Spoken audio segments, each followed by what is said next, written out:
Primeira carta de Paulo aos Coríntios, capítulo 3, versículo 1, diz assim: Eu, porém, irmãos, não pude falar a vocês como a pessoas espirituais, e sim como a pessoas carnais, como a crianças em Cristo.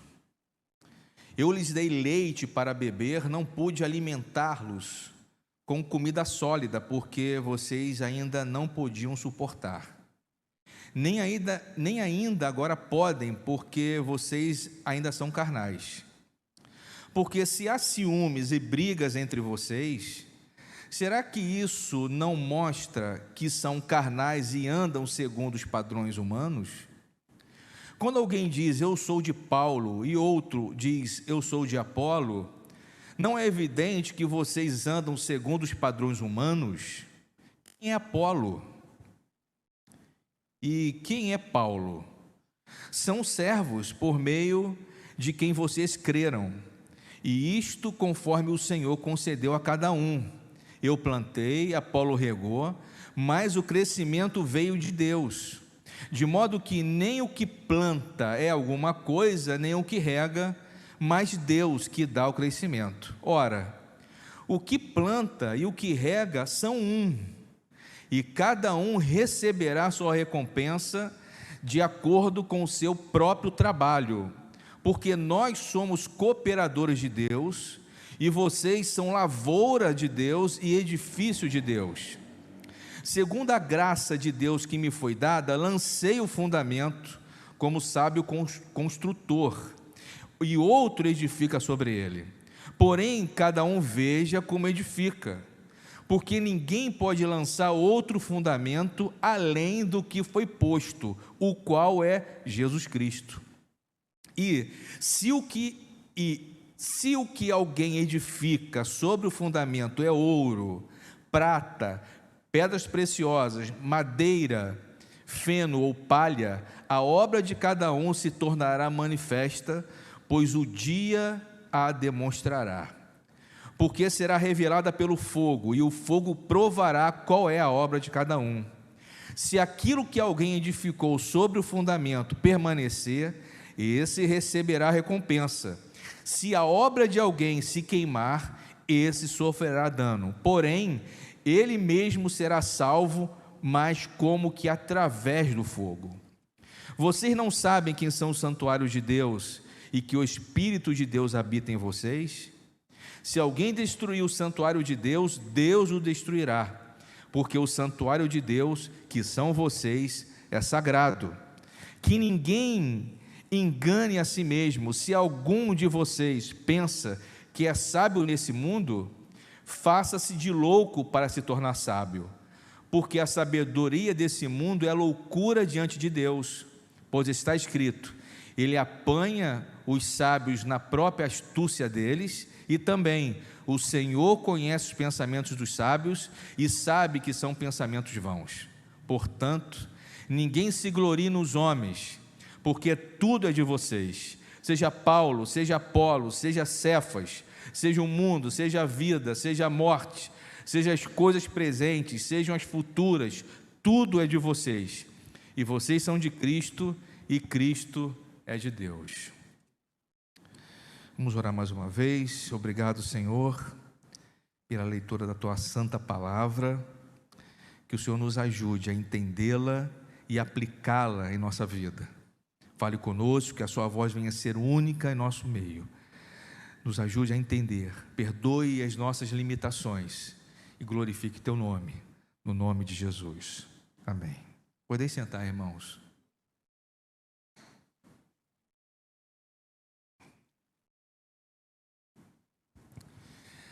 Bem, é bem provável, eu sei que já fizeram alguma ambientação nesse primeiro e segundo capítulo, que os irmãos anteriores a mim falaram, mas eu gostaria de reforçar essa introdução nessa carta, nesse capítulo, que está acontecendo aqui, né? É bem provável que Paulo tenha fundado essa igreja numa cidade chamada Corinto, durante a sua segunda viagem missionária. A cidade de Corinto estava localizada no sul da Grécia, na província romana de Acaia, e era uma cidade comercialmente muito próspera. Quando Paulo escreve essa carta aqui, primeiro aos Coríntios, provavelmente ele estava em Éfeso, já durante a sua terceira viagem missionária. O apóstolo Paulo recebeu informações que essa igreja em Corinto estava passando por sérios problemas de divisões internas, como um resultado de um comportamento de alguns irmãos lá, que se viam mais espirituais do que outros. Não só esse tipo de comportamento, mas também havia imoralidades nessa igreja, a rebeldia, falta de amor, processos judiciais entre os irmãos. Eles queriam saber e receber informações sobre divórcio, sobre carne oferecida a ídolos, sobre dons espirituais, sobre as coletas entre eles. Eles estavam passando por uma série de problemas. Então Paulo escreve essa carta para esclarecer e tratar desses problemas. Fica claro aqui que, embora essa igreja possuísse dons espirituais, mas era uma igreja imatura e uma igreja com pouca espiritualidade. Então, o propósito de Paulo, do apóstolo Paulo, ao escrever essa primeira carta, é o seguinte: ele chama essa igreja à santidade, ele instrui e restaura a igreja nas suas áreas de fraqueza, como a desunião entre eles, divisão, trata da imoralidade na igreja, resolver litígio nos tribunais pagãos, orienta a igreja sobre a liberdade cristã, o abuso na ceia do Senhor. Ele trata tudo isso nessa carta. Também corrige doutrinas falsas a respeito da ressurreição, dá instruções a respeito da oferta a favor de alguns crentes empobrecidos em Jerusalém. Então, Paulo trata desses problemas, esclarece esses problemas, que são problemas de prática cristã. Um dos primeiros problemas que Paulo trata nessa carta, meus irmãos, é sobre a desunião entre eles.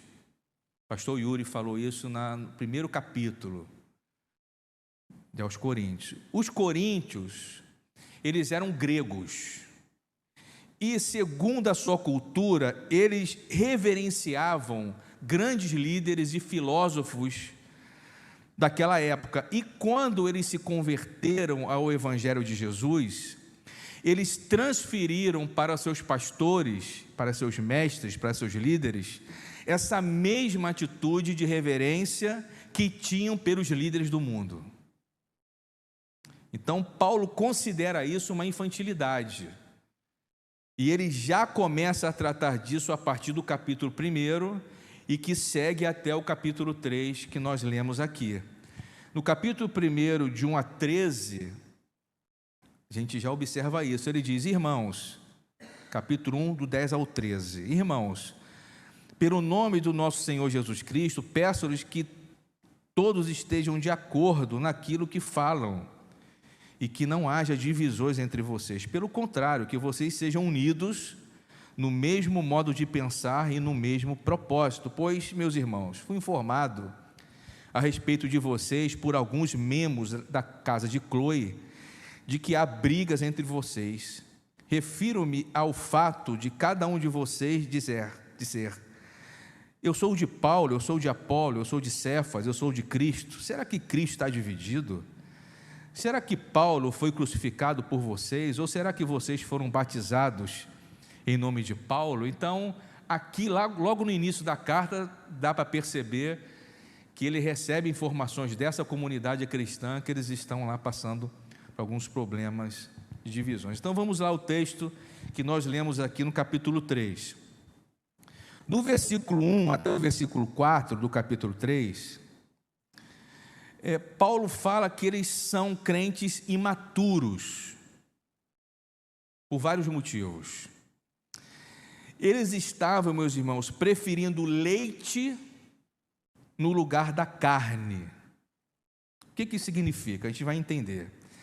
Eles tinham a verdade do Evangelho, eles tinham o Evangelho de Jesus Cristo, mas o que faltavam para ele era aprofundamento nas Escrituras Sagradas.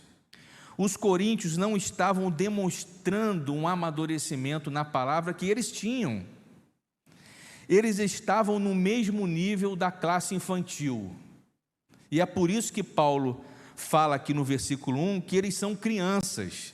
Ele diz: eu, porém, irmãos, não pude falar a vocês como pessoas espirituais, e sim como pessoas carnais, como crianças em Cristo. Vocês são crianças. Os temas que eles tinham eram os mesmos, leite e carne, mas a diferença era o aprofundamento, era a maturidade, era a capacidade de absorção, era a maturidade de cada um que eles não tinham. O reformador João Calvino, ele disse que Cristo é leite para os bebês e carne consistente para os adultos. Então, eles não estavam crescendo na palavra, e como consequência dessa desnutrição espiritual, os seus relacionamentos estavam sendo prejudicados, eles estavam em desunião por causa dessa desnutrição espiritual, preferindo leite do que carne. Eles não tinham um relacionamento de cooperação, de edificação uns com os outros, mas uma relação de partidarismo, uma disputa entre eles. Ali, facções e divisões estavam acontecendo entre eles. A gente observa isso já no versículo 3.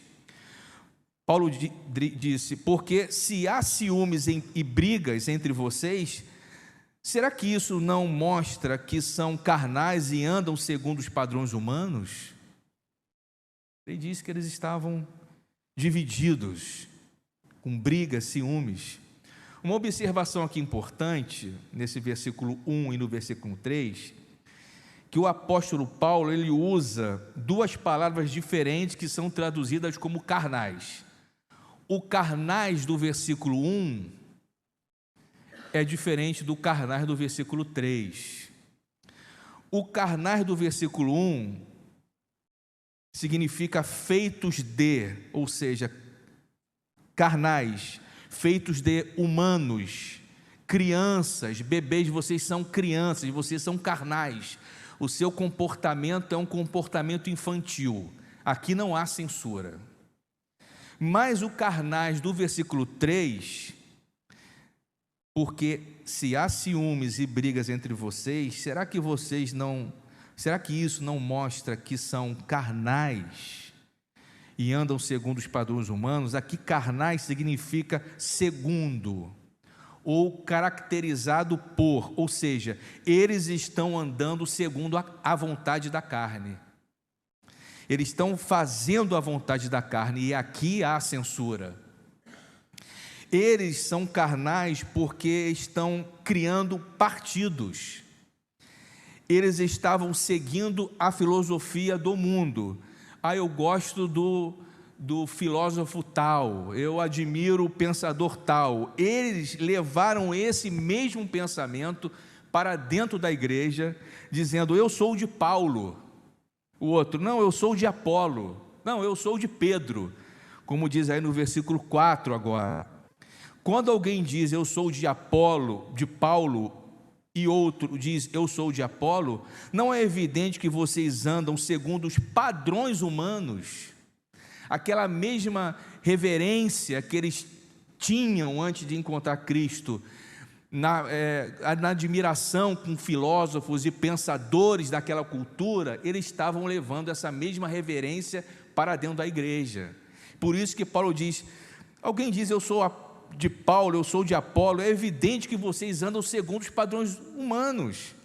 Ou seja, a mesma reverência que eles davam para os grandes líderes e filósofos daquela época, também eles estavam dando aos seus pastores. Então, divisão e partidarismo dentro da igreja era um sinal de carnalidade e de imaturidade. O homem carnal é aquele que anda fazendo a vontade da carne é dominado pelo pecado e não pelo Espírito Santo de Deus.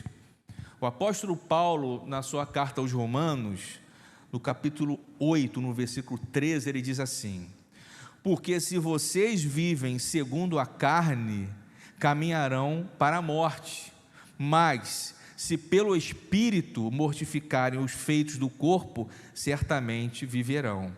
Os homens espirituais, eles são espiritualmente maduros. Os carnais são dirigidos por interesses egocêntricos e não por interesses centrados em Deus. Carnais são crianças de Cristo.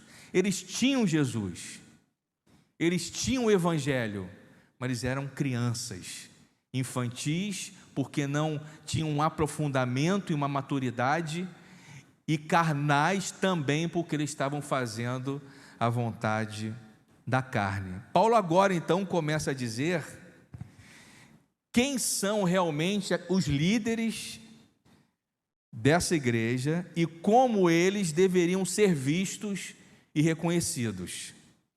E Paulo começa a usar algumas ilustrações aqui. Mas antes das ilustrações, olhe no versículo 5. Paulo diz assim: quem é Apolo? E quem é Paulo? São servos por meio de quem vocês creram, e isto conforme o Senhor concedeu a cada um. Servo aqui pode ser também considerado como diácono, ou alguém que ministra alguma coisa, ou também aquele como um representante legal do seu senhor, que era uma coisa muito natural naquela época. Então Paulo está dizendo aqui no versículo 5, que ele e Apolo, que foram pastores e líderes dessa igreja lá em Corinto, eram apenas servos, representantes de Deus. Eles estavam a serviço de Deus em Corinto. Embora Apolo veio depois de Paulo, Deus usa quem Ele quer, conforme o dom que Ele dá a cada um. No final do versículo 5, que nós lemos, são servos por meio de quem vocês creram, isto conforme o Senhor concedeu a cada um. Então, embora foi Paulo que iniciou e depois veio Apolo, mas é Deus que usa e da forma que Ele quer e distribui os seus dons da forma que Ele quer. E a partir do versículo 6, então, o apóstolo Paulo começa a usar algumas figuras aqui, algumas metáforas. E no versículo 6 ele usa uma metáfora como se a igreja fosse uma lavoura. Ele diz assim: eu plantei, Apolo regou, mas o crescimento veio de Deus. Eu plantei. Quando o apóstolo Paulo chegou ali em Corinto, então ele prega o evangelho de Jesus, ele semeia o evangelho de Cristo, ele lançou a semente. Então, eu plantei. Ele diz: Apolo regou. Ou seja, Apolo instruiu, Apolo orientou, Apolo aconselhou, ele acompanhou os novos convertidos, ele deu assistência, ele cuidou deles. Mas daí em seguida ele diz: mas o crescimento veio de Deus. Mesmo se a vocação ou se um ministério for diferente, é Deus que faz crescer. Nessa figura agrícola, nessa figura que Paulo usa de uma lavoura, é muito comum, e a gente sabe disso, um prepara a terra, outro coloca a semente, outro rega, mas o crescimento, cada um deles depende de fatores naturais: sol, chuva, das estações do ano, enfim, só Deus é quem faz crescer. E é por isso que em seguida no versículo 7, ele reconhece e dá toda a glória a Deus por esse crescimento. Ele diz aqui no versículo 7, de modo que nem o que planta é alguma coisa, e nem um que rega, mas Deus que dá o crescimento. Como se ele estivesse dizendo: nós somos apenas servos a serviço de Deus. Não precisa essa reverência toda de vocês. Cada um de nós desempenhou um ministério, um papel, segundo o dom que Deus deu, mas no final, quem deu esse crescimento foi Deus. Cada um servo tem a sua tarefa a cumprir. É como se Paulo estivesse dizendo isso para essa igreja. Cada um de nós tivemos um papel a cumprir, dada por Deus. Ele exige trabalho importante, significativo, necessário. Um planta a semente, outro rega a terra, mas o crescimento vem de Deus, é uma dádiva, é uma bênção. Aqueles que trabalham podem apenas ficar esperando o crescimento, e eles não podem produzir esse crescimento. Aliás, algumas pessoas tentam produzir crescimento na igreja, né? Através de métodos, invenções meio malucas aí, mas o crescimento é apenas Deus que dá, é Deus que faz. E quando eu estava escrevendo isso aqui, eu lembrei da Reforma Protestante, porque mais de 100 anos antes de Martinho Lutero pregar lá no castelo lá de Wittenberg, as 95 teses dando início à Reforma Protestante, mais de 100 anos antes, teve alguns irmãos que prepararam o caminho para Lutero: John Hus, Jerônimo Savonarola, Erasmo de Roterdã, homens que prepararam e já se incomodaram com o estado da igreja naquela época. E mais de 100 anos depois, Deus usa então o reformador Martinho Lutero para dar início à Reforma Protestante. Deus usa a quem Ele quer. Um semeia, outro rega, mas quem dá o crescimento é o Senhor. Do versículo 8 ao versículo 9, diz que eles receberam a recompensa de Deus. No versículo 8 diz assim: ora, o que planta e o que rega são um. O apóstolo Paulo diz aqui. Ou seja, embora eles possuíssem chamados diferentes, eles estavam unidos no mesmo propósito. É claro aqui ele dizendo isso. Ora, o que planta e o que rega são um. Cada um vai receber a sua recompensa por causa do seu trabalho. No versículo 8, ora, o que planta e o que rega são um, e cada um receberá a sua recompensa de acordo com o seu próprio trabalho. E por que Deus irá recompensá-los? No versículo 9 está a resposta: porque nós somos cooperadores de Deus, e vocês são lavoura de Deus, edifício de Deus. Eles são cooperadores de Deus, eles estão trabalhando juntos pelo crescimento da igreja e a serviço da igreja. Para quem? Para a lavoura de Deus, que é a igreja, onde Deus envia então seus obreiros para cuidar e para servir. Ainda no versículo 9, na última parte do versículo 9, o apóstolo Paulo ele usa uma outra figura, uma outra metáfora, que é o edifício. Então ele diz que a igreja é a lavoura de Deus, e agora ele fala que eles também são edifícios de Deus. E a figura do edifício era bem conhecida naquela época. Ele começa dizendo que foi ele que lançou, que foi ele, o apóstolo Paulo, que lançou o fundamento. Talvez ele se recorde do tempo que esteve na cidade de Corinto, onde ele iniciou o trabalho, pregando o evangelho, inaugurando a base desse edifício como um construtor, que era a igreja.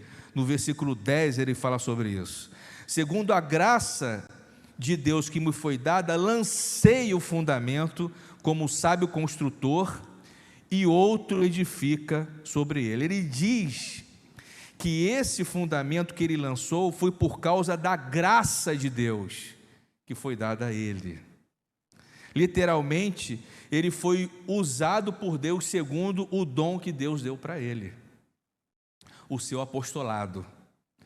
Quando ele diz, lancei o fundamento, nenhum arquiteto pode edificar um prédio sem o fundamento ou sem um alicerce. Primeiro se faz um alicerce, se faz esse fundamento para depois fazer o edifício.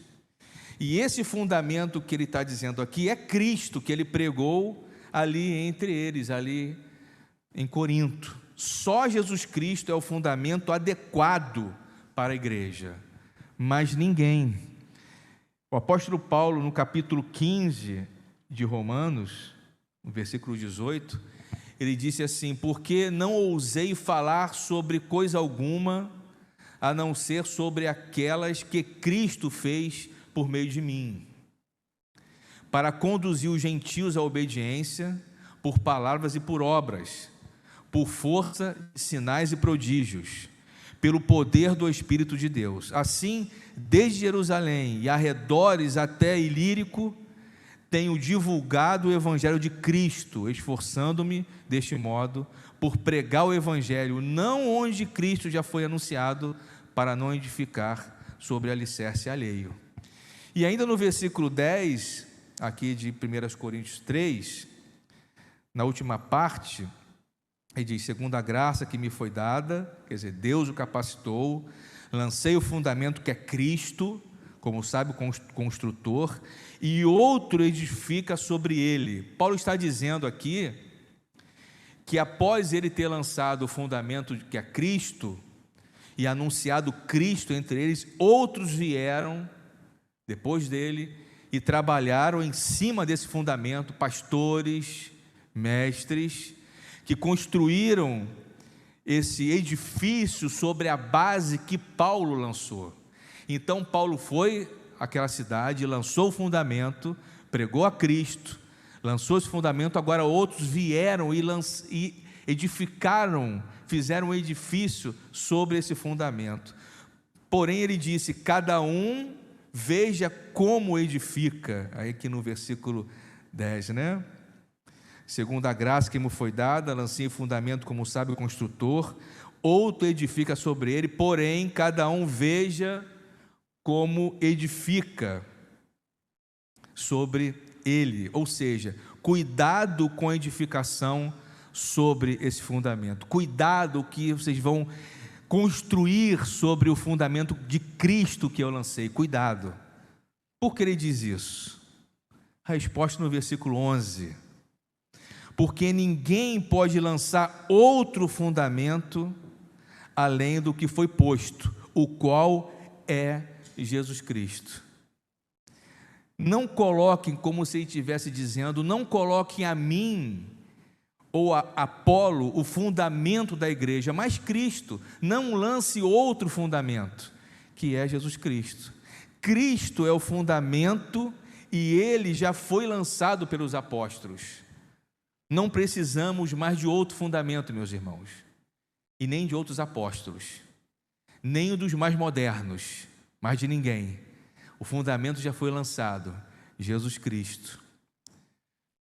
Dos versículos 12 até o versículo 15, o apóstolo Paulo agora usa uma outra figura de linguagem, uma outra metáfora, agora o incêndio. Versículo 12 até o versículo 15. A gente sabe que uma das finalidades do fogo é testar e provar a qualidade dos materiais. Visto que Cristo é o fundamento, foi feito a base da criação da igreja, pessoas com diferentes capacidades podem acrescentar algo à qualidade da vida da igreja em Corinto, edificando sobre o alicerce que Paulo lançou, pessoas maduras, pessoas espirituais, que chegaram depois de Paulo e que aqui são comparados a materiais resistentes ao fogo, como ouro, prata e pedras preciosas, e outros líderes limitados que são comparados a madeira, feno e palha. E aqui na descrição desses versículos, diz que no tempo certo, segundo a vontade de Deus, a qualidade de cada um deles será revelada no dia do juízo, no versículo 12 ao versículo 13. E se o que alguém edifica sobre o fundamento é ouro, prata, pedras preciosas, madeira fina ou palha, a obra de cada um se tornará manifesta, pois o dia a demonstrará. Dia aqui com letra maiúscula, dia do juízo. Porque será revelada pelo fogo, e o fogo provará qual é a obra de cada um. Deus irá julgar a obra desses obreiros. O que eles fizeram sobre esses fundamentos, que é Cristo? Ensinaram a verdade? Ensinaram todo o conselho de Deus? Então Deus, esses líderes, serão cobrados e testados por Deus. Então o trabalho desses pastores e mestres, que vieram depois do fundamento que Paulo lançou, que é Cristo, terão dois resultados. O primeiro, aquele obreiro fiel, que sob o fundamento apostólico que Paulo lançou, que é Cristo, pregou a Cristo, ensinou a verdade, cuidou das ovelhas, as protegeu. No versículo 14 diz que esse receberá a recompensa, embora a gente não sabe que recompensa é, mas aqui diz que ele vai receber a recompensa. Se aquilo que alguém edificou sobre o fundamento permanecer, esse receberá recompensa. Aqui a gente lembra da parábola dos talentos que Jesus contou lá em Mateus 25, que o Senhor disse a seu servo: muito bem, servo bom e fiel, você foi fiel ao pouco, e sobre muito colocarei, venha participar da alegria do seu Senhor. Então, primeiro resultado. O outro resultado, um pouco diferente, para aqueles que, sobre o fundamento que Paulo lançou, não pregaram a palavra de Deus como deviam, não cuidaram da igreja, usaram de motivações erradas, no dia do juízo serão punidos, assim como o fogo faz com materiais inflamáveis. No versículo 15: se a obra de alguém se queimar, esse sofrerá dano. E ainda no 15, a última parte, onde diz: porém ele mesmo será salvo, mas como que através do fogo, pode ser entendido como se tivessem escapado pelo fogo. A profecia lá de Amós, quando Deus usa o profeta, palavras duras para um povo rebelde, Deus fala para eles dizendo: destruí alguns de vocês, como Deus destruiu Sodoma e Gomorra. Vocês foram como um toco de lenha tirado do fogo. Em outras palavras, vocês escaparam por um triz, mas não se converteram a mim, diz o Senhor. Ou seja, o que o apóstolo Paulo está sustentando aqui, e está sustentando a convicção de que homens não são salvos através da sua qualidade de trabalho, mas são salvos por causa da generosidade, da graça e misericórdia de Deus para eles. No versículo 16, prosseguindo aqui a nossa exposição, no versículo 16 há uma pergunta retórica, né? Paulo diz: vocês não sabem que são o santuário de Deus e que o Espírito de Deus habita em vocês? Resposta: sim.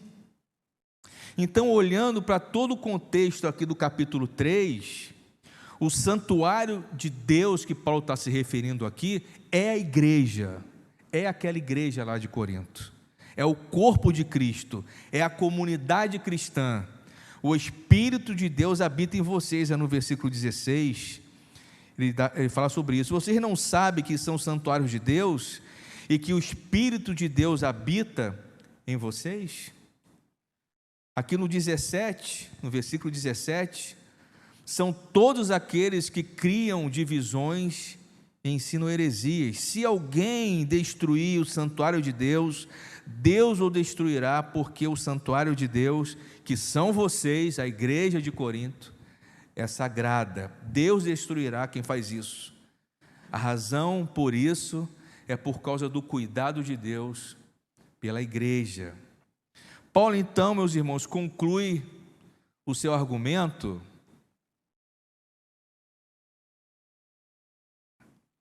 dizendo que a mensagem da cruz é loucura para o mundo.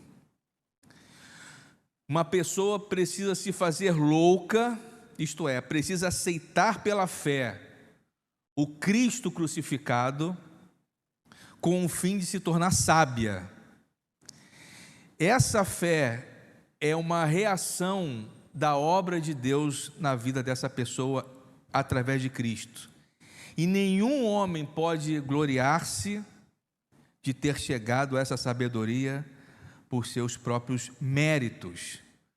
A verdadeira sabedoria do homem é revelada quando ele aceita a loucura de Deus, que é a cruz.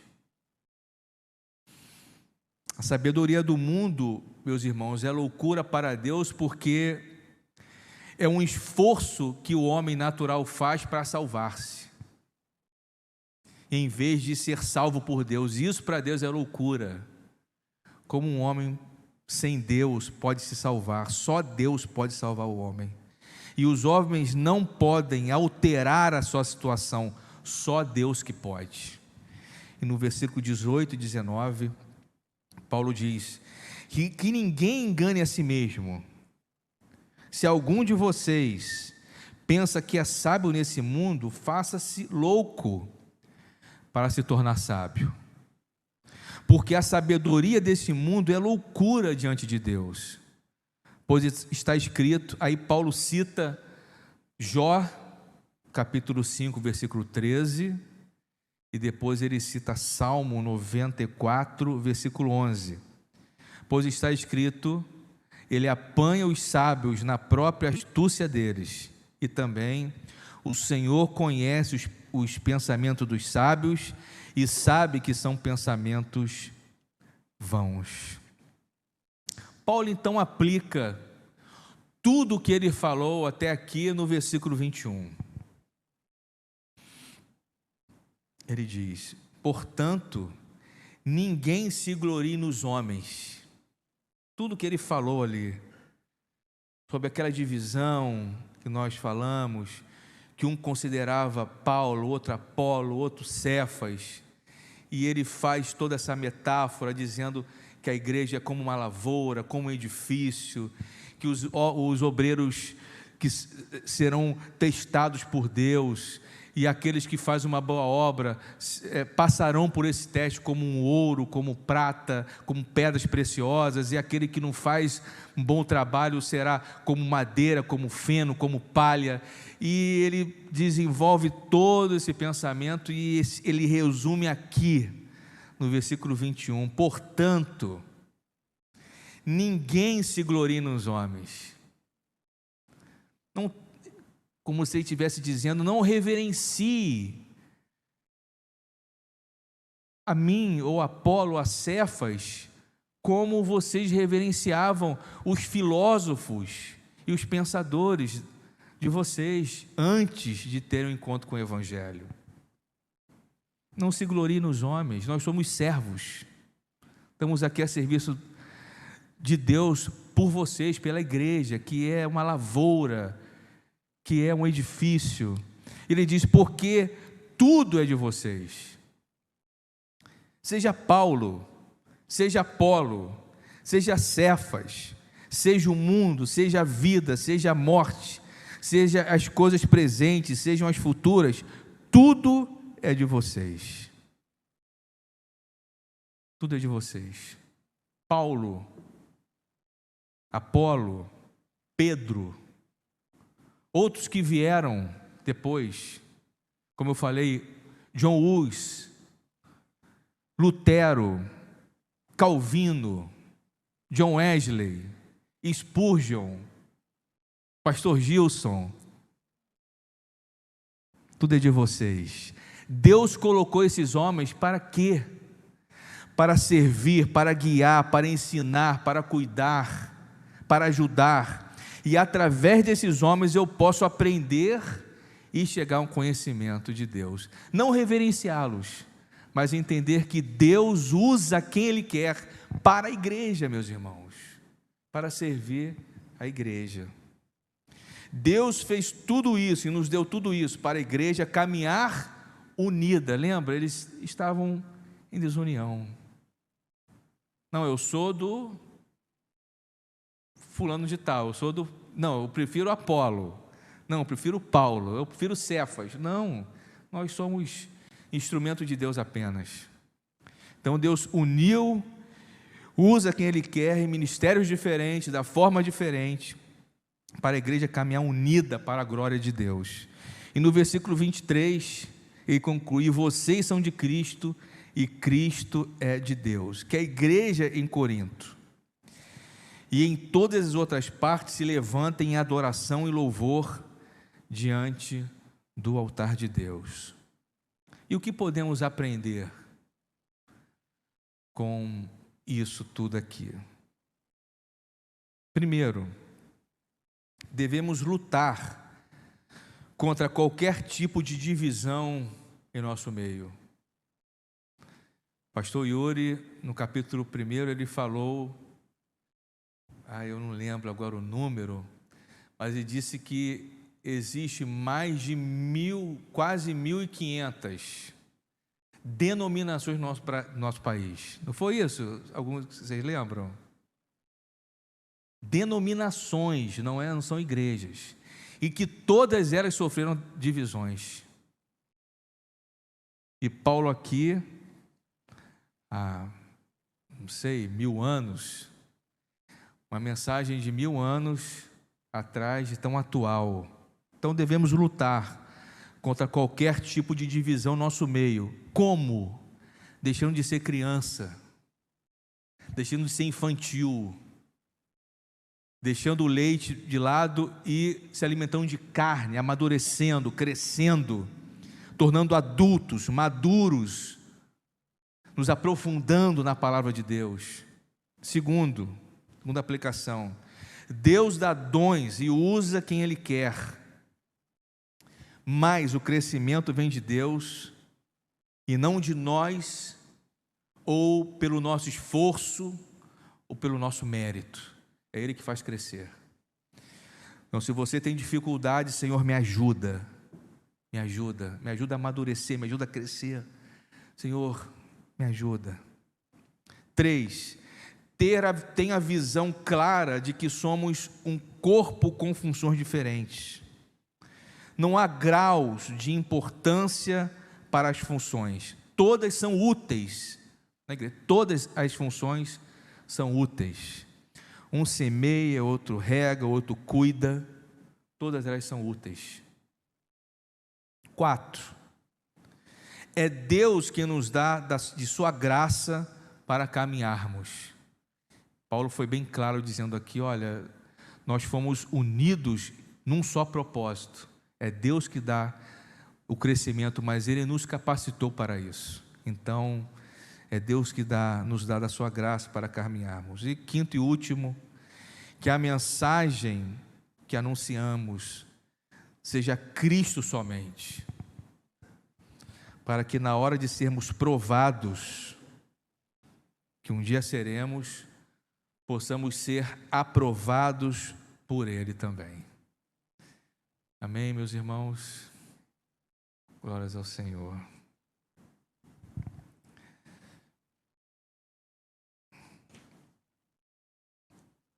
Que o Senhor nos ajude a ir contra qualquer tipo de divisão que possa haver no nosso meio.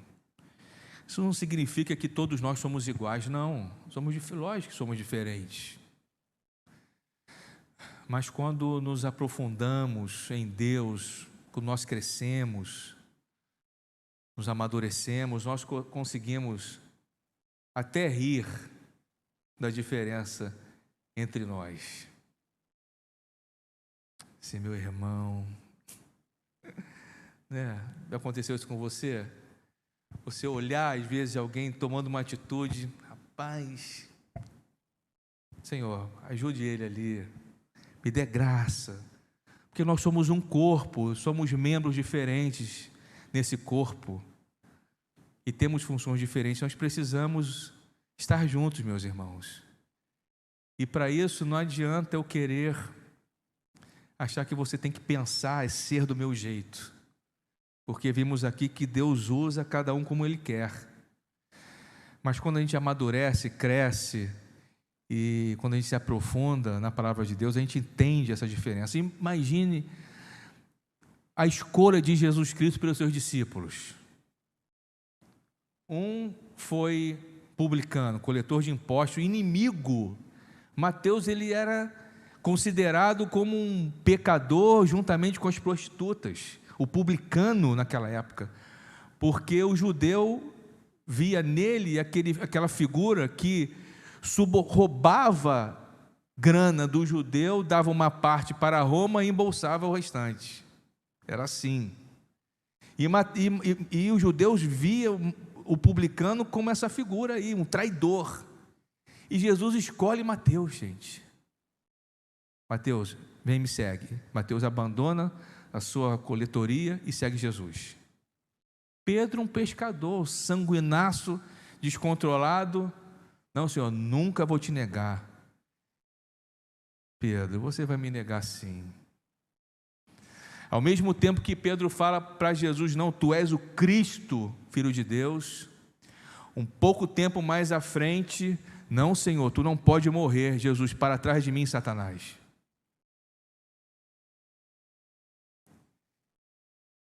Simão Zelote, um partido político violento. Segundo a história, eles andavam com um punhal assim, eles eram contra o governo de Roma, era contra tudo. Estava lá no meio deles ali. Jesus escolhe pessoas diferentes.